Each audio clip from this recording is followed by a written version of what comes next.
Audiencia de A las 9 en Casa, muy buenos días. Se han comenzado a conocer las diversas autoridades que van a regir los distintos estamentos a partir del próximo 1 de marzo. La Comisión Nacional de Patrimonio, que ha tenido arduo trabajo muchas veces en nuestro país, va a estar presidida por un pedrense, profesor de Historia del Arte. Historia. El título es profesor de Historia. Bueno, Marcel Suárez. Marcel, buenos días. Buen día, buenos días. Acá estamos en este desafío. Como te decía, yo en realidad estoy en trámite prejubilatorio, ahí con un pie, a partir del 1 de marzo. ¿Estás viejo, che? Estoy viejo. Cuando voy a los comercios, todo el mundo fueron exalumnos míos, o me preguntan, ¿y usted sigue dando clase? Bueno, pronto, ya dentro por poco tiempo. Y bueno, venía con todo mi trámite, y está en curso, por supuesto. Y hace unas semanas atrás recibo la propuesta del amigo, colega y actualmente ministro de Educación y Cultura designado por el presidente electo, José Carlos Maía, el profesor José Carlos Maía, designado por el presidente electo como ministro de Educación y Cultura a partir del 1 de marzo. Me propone asumir la dirección, no la presidencia, porque hay una pequeña diferencia. Lo presidiría él como ministro o lo asumo subsecretaria de la Comisión del Patrimonio Cultural de la Nación. Esa es la denominación. Es una comisión que existe desde 1971, creada por ley, que tiene la finalidad de poner en valor, yo me buscaba acá, yo decía, estoy buscando el trencito, asesorar al Poder Ejecutivo en el señalamiento de los bienes que deben declararse monumentos históricos. O sea, la figura jurídica, cuando un bien cultural, que puede ser un edificio, que es lo más con lo que la gente asocia con patrimonio cultural, pero puede ser un archivo, un conjunto de documentos de una personalidad importante de la historia del país, tanto reciente como lejana, puede ser obras de arte plástico, entra en el conjunto, que es mucho más amplio todavía, de patrimonio cultural. También hay que definir qué es lo que llamamos patrimonio, ¿no? Puede ser cultural. Intangible también. Exacto, o sea, sería a qué conjunto de creaciones de una sociedad, de un grupo, que tiene valor identitario para esa comunidad, ¿no? Entonces, pongámosle, vamos a poner ejemplos locales. Acá en Las Piedras tenemos el liceo. ¿Por qué tiene un valor relevante? Para la comunidad lo tiene, porque tiene un edificio de un diseño muy, muy importante en su tiempo, de la década del 40, de José Sheps y Carlevaro, que después ese tipo de construcción de obra pública, cuando se invertía mucho en obra pública educativa, se replicó en otros edificios, con variantes, por supuesto, como sería el Liceo número 3 de Montevideo, el Liceo Dámaso, o la UTU de Arroyo Seco, también en Montevideo, o yendo al interior, el Liceo de Sarandí Grande, por ejemplo, de José Sheps, un arquitecto de relevancia nacional. Sansi de Mercedes. Y otros, claro, ahí está.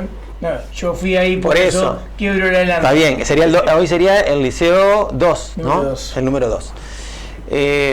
Bueno, y a su vez porque es un edificio que reúne una pinacoteca, una colección de arte, porque no solo es pintura, que da de grandes artistas, tanto locales como nacionales. Y bueno, por todo ese conjunto se lo declaró en el año 2005 Monumento Histórico Nacional, que es la denominación oficial, porque la ley, cuando se creó, pensaba en lo que tenía valor histórico, asociándolo más bien al pasado, pero también se puede declarar monumento histórico a bienes que son relativamente nuevos, pero que tienen un valor importante, que no son tan antiguos. Y como vos decías muy bien, el concepto de patrimonio, ya cuando se creó la ley, venía cambiando rápidamente después de la Segunda Guerra Mundial.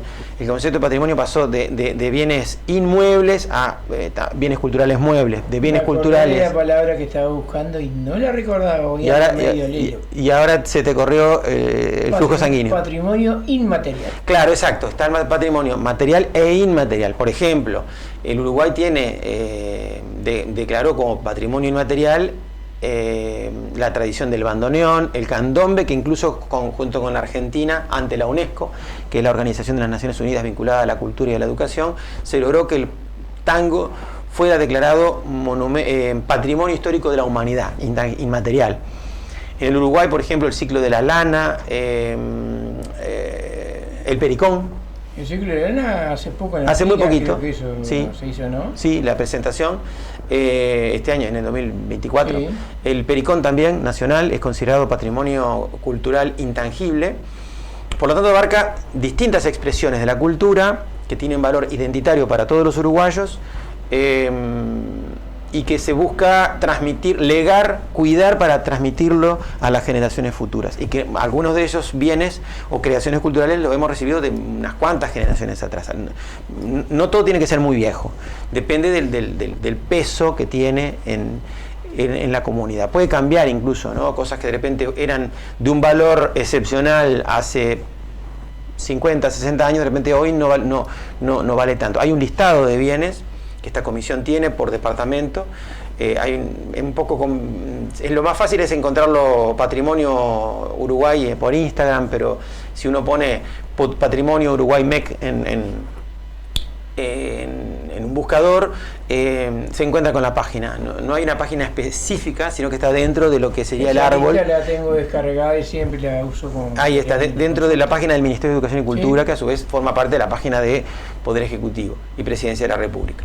Entonces, bueno, las funciones serían asesorar al Poder Ejecutivo, de señalar los bienes declarables o declarados monumentos históricos, velar por la conservación. Ahí tenemos todo un tema, porque puede venir alguien y decir, bueno, y el Molino de Bosch, que no es monumento histórico, pero tiene un valor patrimonial importante a nivel departamental y local, o la estación central de ferrocarril, que la vemos ahí venirse abajo, tiene toda una historia ese edificio y lo que le fue pasando, por qué está en ese estado. Sería un golazo poder recuperarlo para un uso accesible para todo el mundo.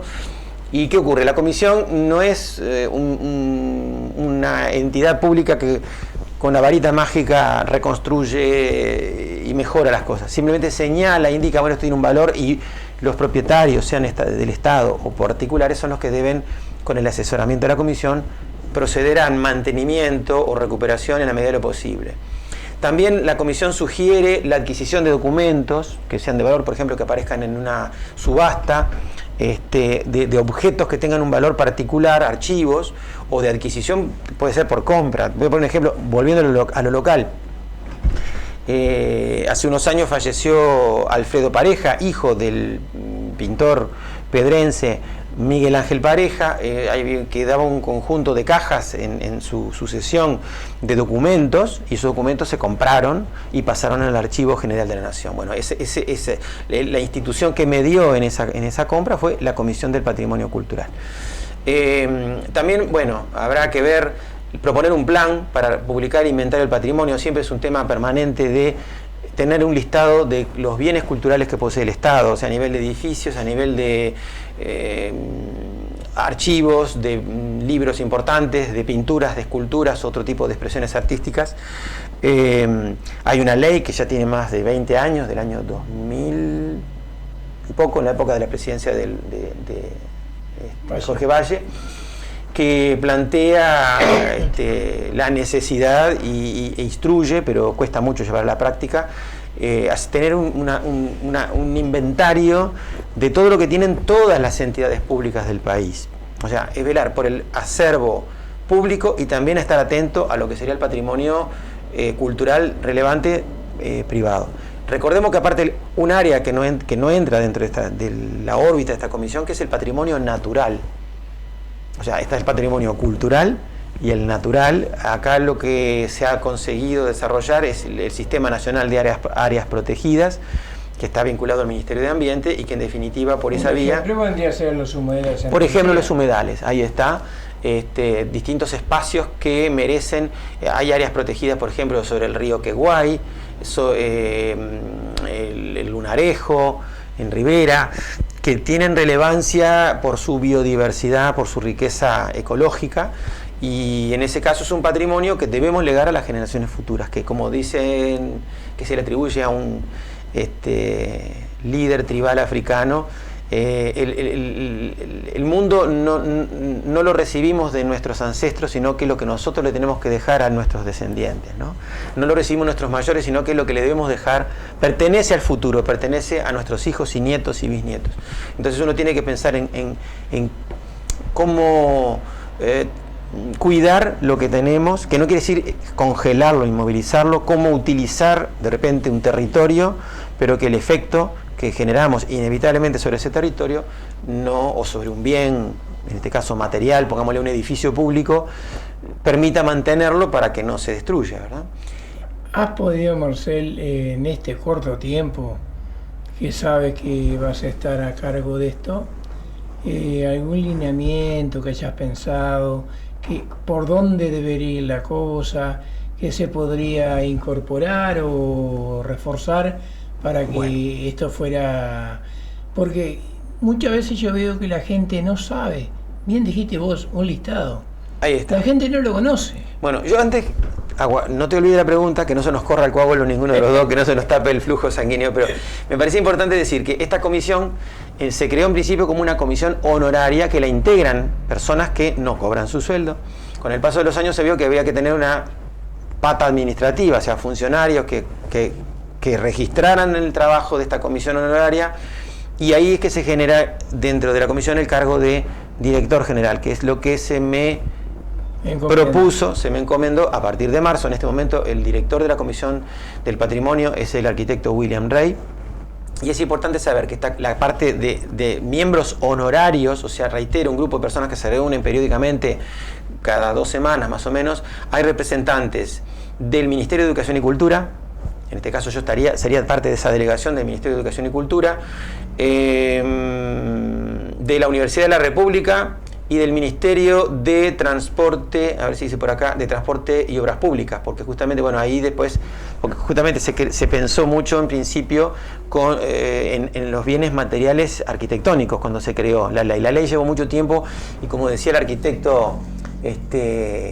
no William Rey, ahora se me olvidó el nombre, se me corrió el coágulo, un docente que tuve en la Tecnicatura de Museología.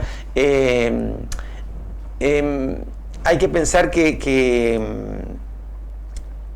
no son solo edificios, y que la ley, decía, nació vieja, y ahora hace muchos años un proyecto de ley, claro, nació con un concepto de patrimonio, pensando, porque la idea de proteger bienes culturales para la comunidad surgió hace unos 200 y pico de años, cuando se desarrolla sobre todo la Revolución Francesa.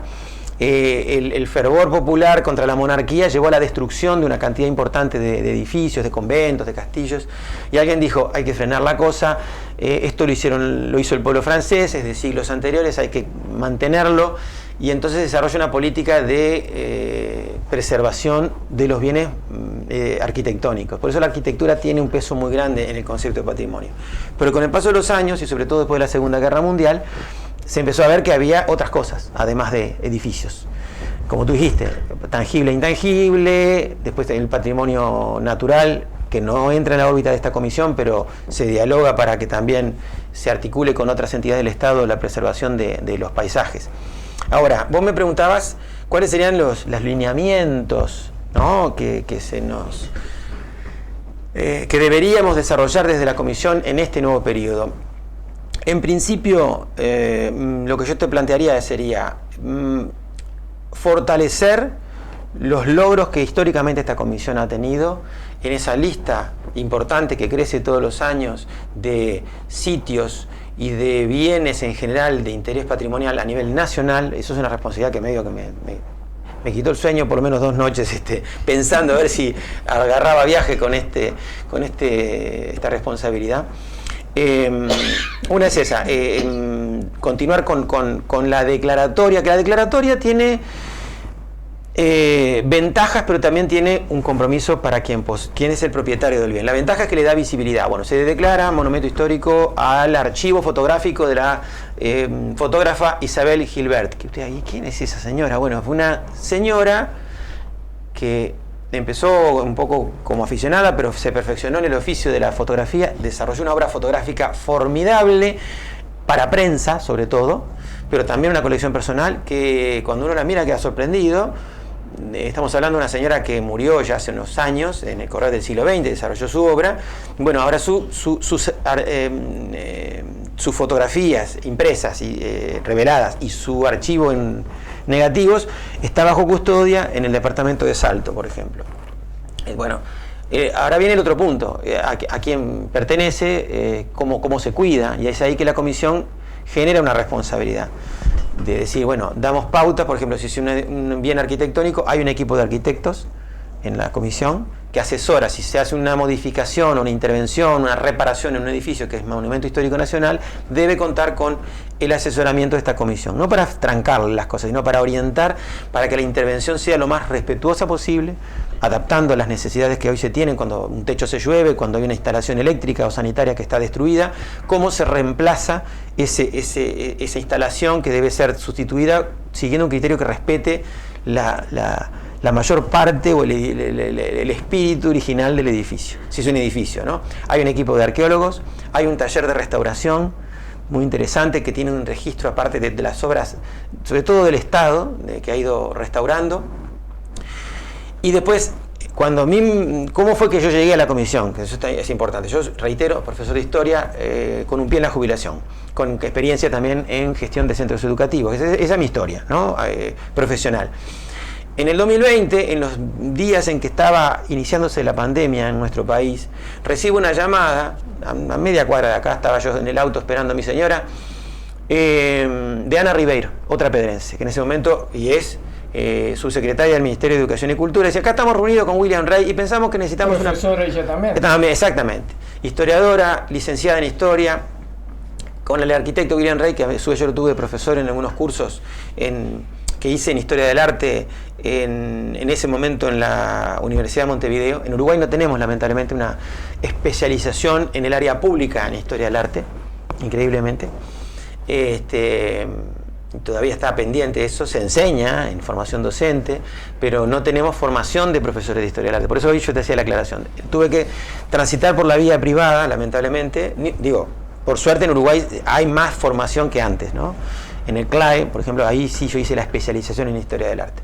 Bueno, William Rey, y estaban reunidos con Ana Ribeiro, me llaman a mí preguntándome si yo tenía interés en pasar a trabajar como asesor en Historia del Arte. Es un área que no existe formalmente, la asesoría en arte. El área, así como dijimos, arquitectura, arqueología y taller de restauración, no existe un área de historia, pero de hecho necesitaban a alguien que les diera alguna opinión cuando se adquiría algún bien, se veía en algún catálogo de remates, alguna pieza de interés en esa área, un área de historia y de historia del arte. También está el historiador Ángel Ayestarán trabajando en ese sector.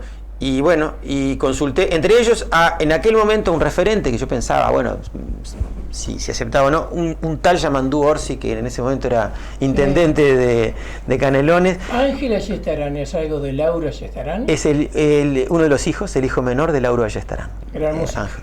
Y Ángel es un historiador con una erudición extraordinaria, bueno, sobre los temas que tú le preguntes, él, si no lo sabe, lo busca y enseguida te consigue una respuesta. Un compañero con el que compartimos piso en la oficina. No sé en neurona, como nosotros. Yo creo que la cuida más que nosotros. Entonces permite tener facilidad de respuesta. Un compañero entrañable dentro del equipo, junto con los compañeros. A mí me ha tocado hasta ahora trabajar en el piso donde están los arquitectos y el historiador. En otro sector están los arqueólogos y otros funcionarios con una parte administrativa que es la que me hacía dudar un poco en aceptar este ofrecimiento. Yo quería zafar un poco de eso, pero bueno, vamos a ver cómo lo canalizamos, porque hay una parte administrativa importante. Y bueno, entonces se creó esta área y consulto a Marcos, creo que también llegué, o a Elena, pareja, no me acuerdo. Hice varias llamadas y recuerdo que llamando me dice, yo que vos metía para adelante, precisamos a alguien que se familiarice con todo ese tema, porque no es un área como de pocas personas se especializan todavía en el área de patrimonio. Y bueno, y ahí arrancamos en 2020, pero con la pandemia, con trabajo en línea, después sí, presencial. Y bueno, y por ejemplo, dos cosas que me tocó hacer, temas rarísimos que me tocó investigar, porque no los pedía yo, me los pedía la comisión. hacer un relevamiento de escudos nacionales antiguos en soporte textil. No eran los escudos cualquiera, no, en soporte textil.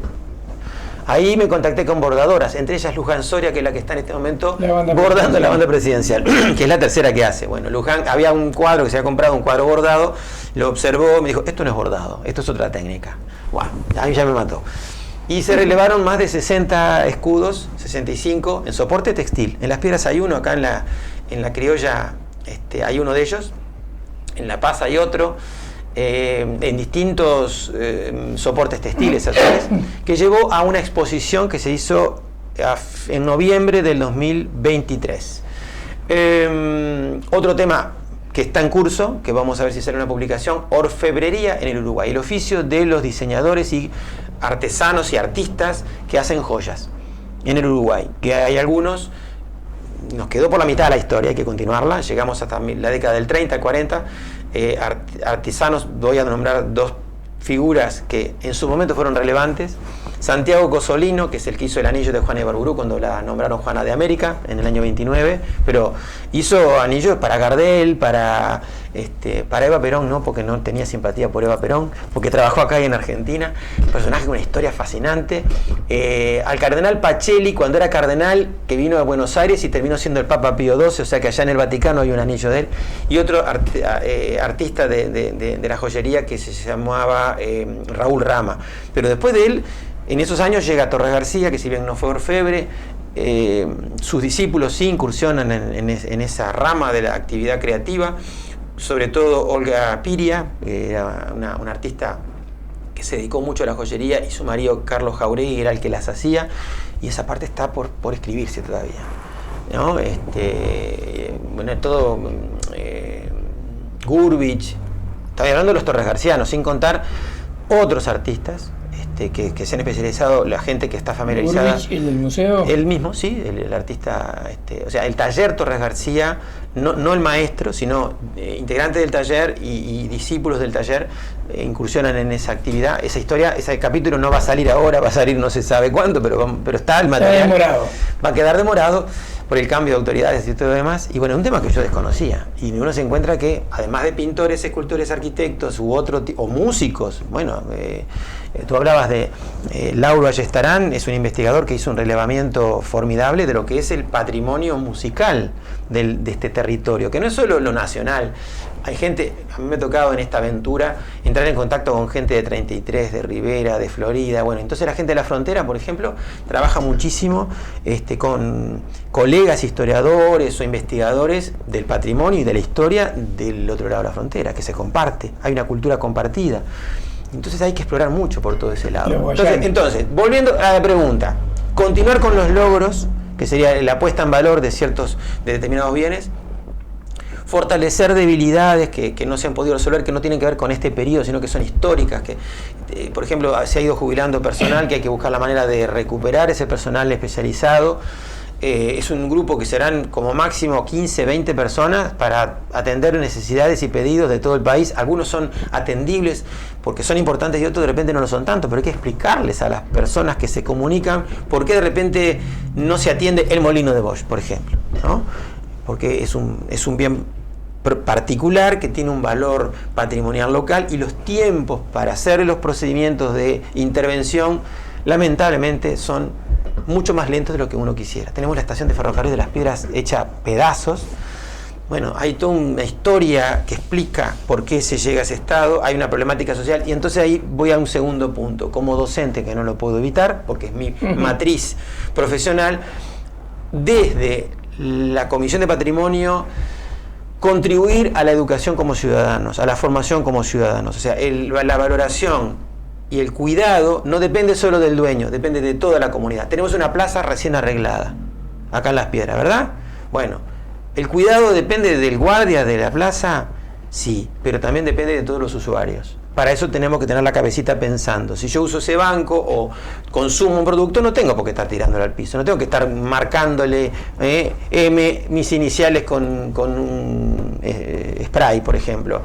Que sea para todos. Entonces, promover la formación, la educación como ciudadanos a través también del reconocimiento y la puesta en valor del patrimonio cultural como una vía. y a su vez eso que sea de doble vía, esa comunicación, que haya más conocimiento. Como tú decías, no sabemos muy bien qué es eso de la Comisión del Patrimonio, que es un monumento histórico. Bueno,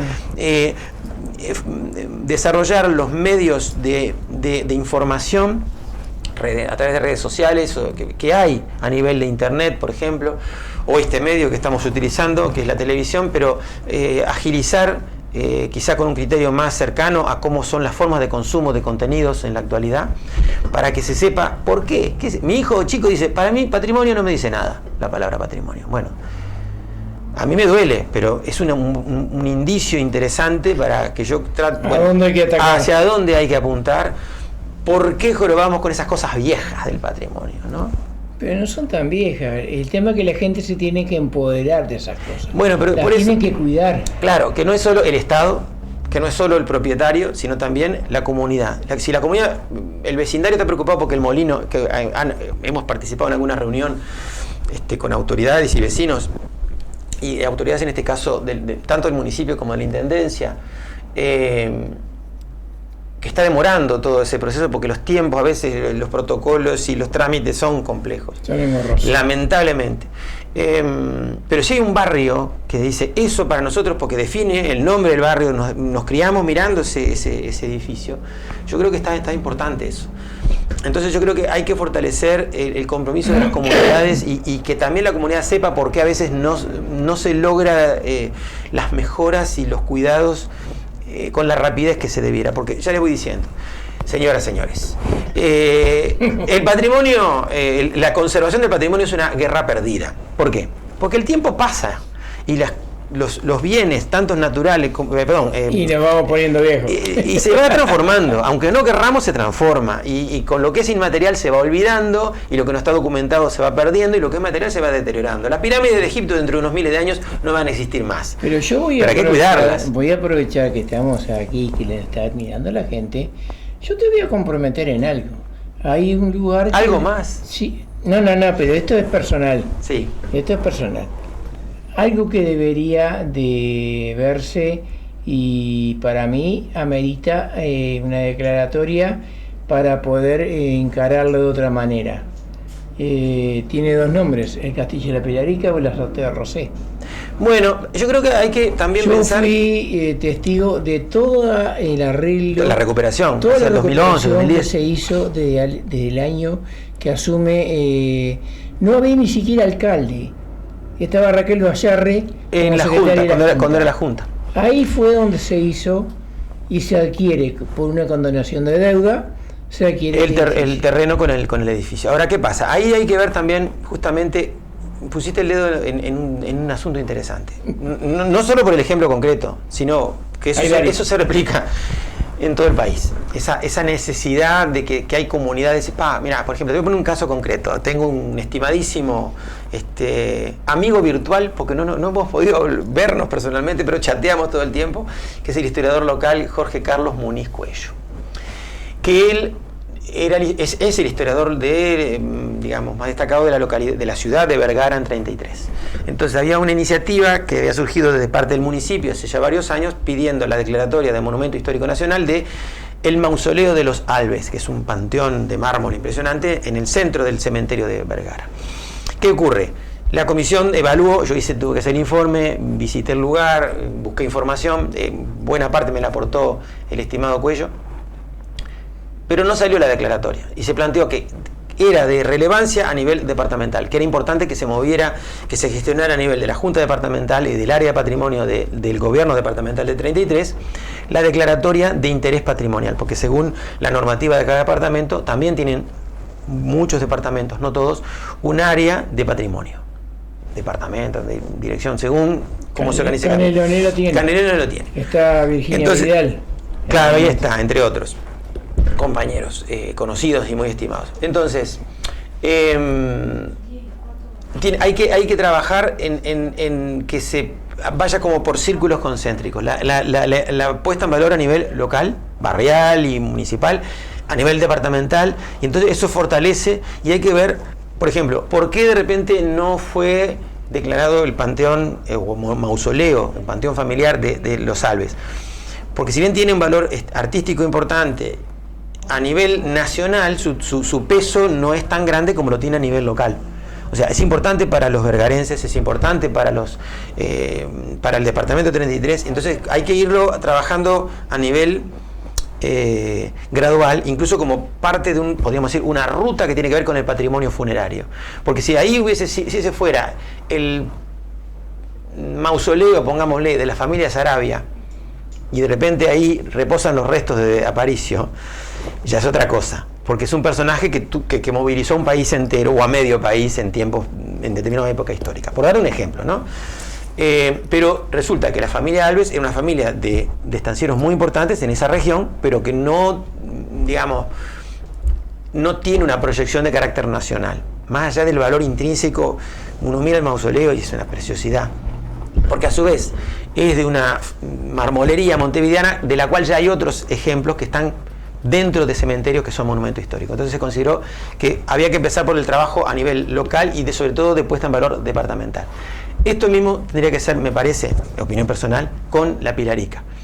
Primero, nosotros ser conscientes de la importancia del edificio, que es un fragmento de lo que fue un casco que poco queda de lo que fue lo primero del siglo XVIII, que debió pertenecer, si no recuerdo mal, a una estancia jesuítica, que después perteneció a los Rosé. Por eso, perteneció a los Rosé. Después, parte de lo que hoy vemos como un castillo, ¿no? Tiene un mirador hecho por Pilar Cabrera, que fue uno de los que adquirió. Para pintar allá arriba. No, señor, era un mirador. Era para pintar. Pero Rosé ya no estaba. Lo usaba. Rosé tenía su casita. Bueno, en otro, hay una casa de Rosé. Yo lo disfruté. El mirador. La noche, las luces. Bueno, otra cosa. Eso. Bueno, pero ¿qué ocurre? Justamente hay que como ir fortaleciendo la investigación sobre es una historia de este edificio que tiene varias etapas. Una etapa de una estancia jesuítica que después pasó a la orden, a propiedad de la familia de Roger, el ancestro del pintor. Cuando se subdividen esas tierras, a Rosé, el pintor, propiedad de cuero, le tocó otro terreno que está del otro lado de la calle, que queda una casita, que ahí sí hay fotos, está Rosé, era uno de sus espacios de veraneo. En Villa Juanita. En Villa Juanita. Entonces, por ejemplo, lo que hoy vemos, ¿cuánto tiene del edificio de hace 200 años? Poco y nada. De hace 100 años, algo, un fragmento, que era lo que se llama Pilarica, porque perteneció a don Pilar Cabrera. Entonces hay que armar esa historia, hay que hilvanar, surcir ese relato, ponerlo en conocimiento local para cuidarlo nosotros. Y la leyenda dice que de los túneles, el pozo ahí está, que está al costado ahí del aljibe, había hasta la casa de doña Juanita, en Villa Juanita, había un túnel que cruzaba. Bueno, algo me mostraron hace unos años.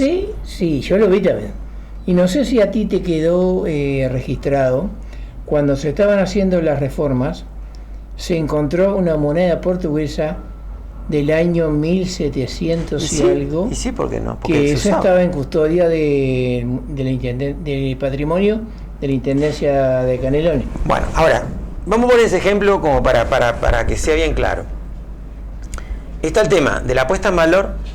Entonces, si tú lo declararas Monumento Histórico Nacional, porque yo no sé, yo dudo si tiene relevancia nacional, personalmente. Tiene relevancia mucha para nosotros, porque identifica un barrio, tiene que ver con una ciudad. Hay una historia que es muy discutible de que desde allí se pudo ver la batalla de las piedras. Es mucha la distancia. Algún cañonazo puede que porque hay un relato incluso de que se despertó Roger, don Pedro Roger, y lo llamaron los esclavos. Hay que explorarlo. ¿Por qué? Alcanza a ver, yo subí. Bien, pero desde el mirador. El mirador no existía. Hay que ver desde la azotea. Vamos a hacer.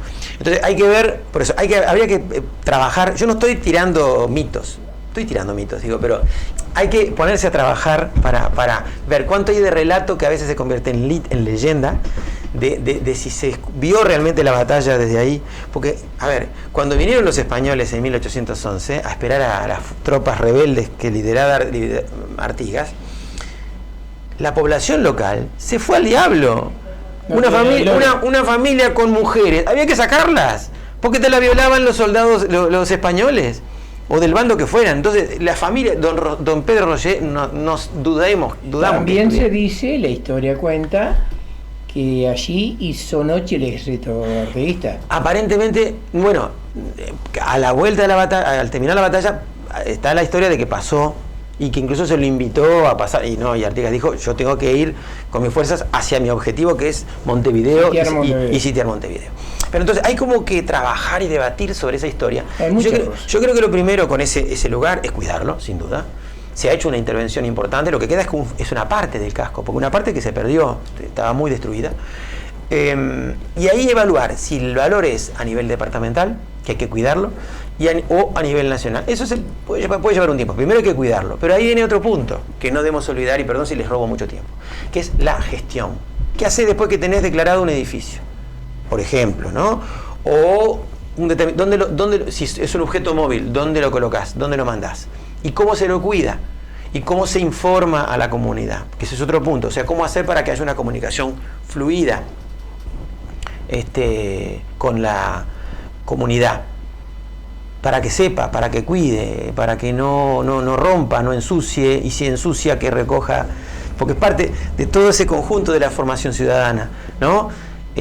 No dejar la basura tirada, no enchastrar, no romper, porque es mío y yo se lo estoy dejando a mi vecino. Fundamental que se empiece en la escuela. Bueno, y en la casa. Sí. Y en la casa también. Entonces, ponele, se declara Monumento Histórico Nacional La Pilarica. ¿Qué haces ahí adentro? ¿Qué actividad se hace ahí adentro? ¿Quién cuida? Claro, sí, pero ¿quién cuida? ¿Cómo se cuida? ¿Con qué criterio? Porque no es lo mismo cuidar un edificio público que de repente podés voltear una pared para modificar para hacerlo más práctico. Cuando está declarado monumento histórico hay que consultar a la comisión para que oriente, por ejemplo, porque si está hecho con ladrillo sentado en barro, no es lo mismo que el ladrillo puesto con cemento Portland. Ladrillo, ¿no? De campo, por ejemplo. Entonces hay que trabajar con un criterio arqueológico. Se encuentra un corredor subterráneo. Bueno, ahí que tiene que venir, paren las obras, los arqueólogos a explorar, eso se establece, se derrumba, continúa, está tapado. Bueno, hay todo un trabajo de investigación largo. Lamentablemente esas cosas no se hacen rápido, pero no es por lentitud estatal, porque incluso metodológicamente el arqueólogo tiene que hacer un trabajo meticuloso. ¿Qué hacemos después que lo recuperamos, le damos todo su valor? Bueno, ¿funcionarios de dónde? Del Ministerio de Educación y Cultura, de la Intendencia. ¿Qué funcionarios? ¿Qué se hace ahí adentro? Porque vamos a hacer un centro cultural. Perfecto, pero tiene que haber un plan de gestión del cuidado material, pero también del tipo de actividades que allí se desarrollan. Y eso lleva tiempo, personal, recursos humanos y materiales. Plata. Pensemos en un ejemplo positivo de recuperación que también puede dar a debates, porque siempre da para debates, en el mejor sentido, saludables debates. El Centro Cultural Carlito fue primero un local comercial, pasó a ser de la órbita como propiedad de la Intendencia, entró en un estado de deterioro material importante, y bueno, después de todo un proceso muy complejo, hoy es un centro cultural que conserva algo de lo que fue el edificio original. Y una parte que ya había sido tan modificada que se le hizo una intervención para que sea más práctico y que es una belleza, realmente. Lamentablemente, Marcel, la hora se nos fue, nos ponemos a conversar. Y bueno, pero la culpa es tuya. No me hubieras invitado. Cosa. No, yo creo que vas a llevar esto adelante, porque si la gente no recuerda, porque fue hace unos cuantos años, vos fuiste el abanderado de una gran locura con las piedras. Fuera locura, pero hoy lo haría. Me tocó estar... ¿Lo harías de vuelta eso? Hoy no. Pero en aquel momento lo hice y bueno... La gente lo sabe. En un momento hubo una invitación para el festival Corearte Barcelona. En Barcelona. Un festival de coros en el que nuestro liceo público... Fue el primer liceo público que fue del país. Aparte se fue con una consigna: o van todos o no van, va ninguno. Y hubo que trabajar mucho, un año y medio, juntando la gracias plata, a la ayuda de las piedras, 10 años después, porque acá la gente colaboró mucho, no nos alcanzaba, hubo que golpear muchas puertas de entidades públicas, privadas. Hasta un ladrillo se le sacó. Fue impresionante el trabajo, pero fue una experiencia maravillosa que permitió al año siguiente, después con toda esa experiencia adquirida, ir a Mendoza al festival Cantapueblo. Después hubo otras instancias. que se terminó el festival con Nito Mestre en Mendoza, y bueno, después hubo otras posibilidades. Después hubo que parar un poco porque no se puede sostener en el tiempo. Tiene que ver con, es una forma de gestión, es un ejemplo de gestión cultural, que justamente un liceo tiene otra función educativa, no debe descuidar las otras áreas educativas, ¿verdad?